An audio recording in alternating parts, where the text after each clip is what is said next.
প্রথমে একটা প্যানে অল্প কিছু তেল দিয়ে নিচ্ছি পেঁয়াজ ভাজার জন্য। তেলটা একটু গরম হয়ে এলে কিছু আস্ত জিরা দিয়ে দিব এখানে।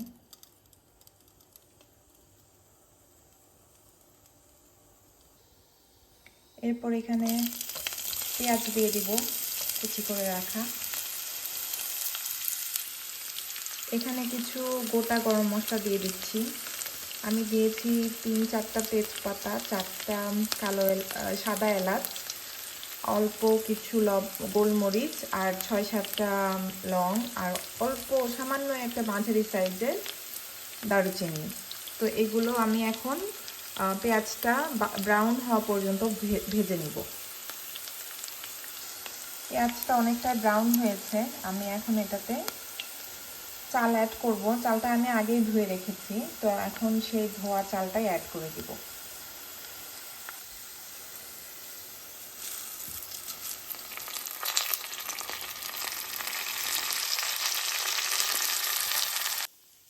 চালটাকে এখন 5-6 মিনিটের মতো ভাজবো, এরপরে অ্যাড করে দিব।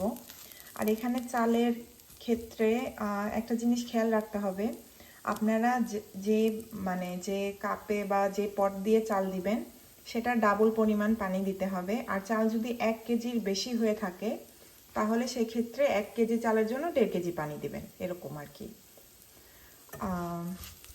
তো আমি এখন কিছুক্ষণ চালটাকে ভাজবো। এই যে 5-7 মিনিট ভাজার পর চালটা এরকম লাগছে দেখতে। এখন এটাতে কিছুক্ষণের মধ্যে আমি বয়েলিং ওয়াটার অ্যাড করে দিব।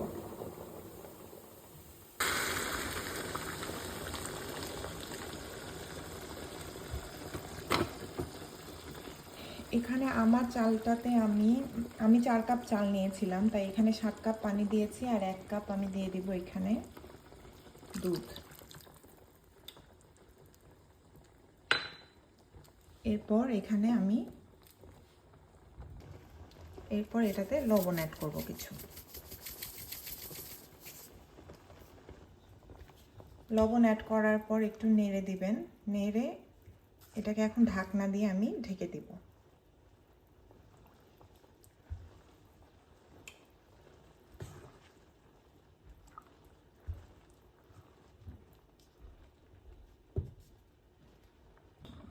এখন পানিটা প্রায় শুকিয়ে গেছে, আমি চালটাকে একটু নেড়ে চেড়ে দিব যাতে সবগুলো চাল ঠিকঠাক মতো সিদ্ধ হয়ে যায়।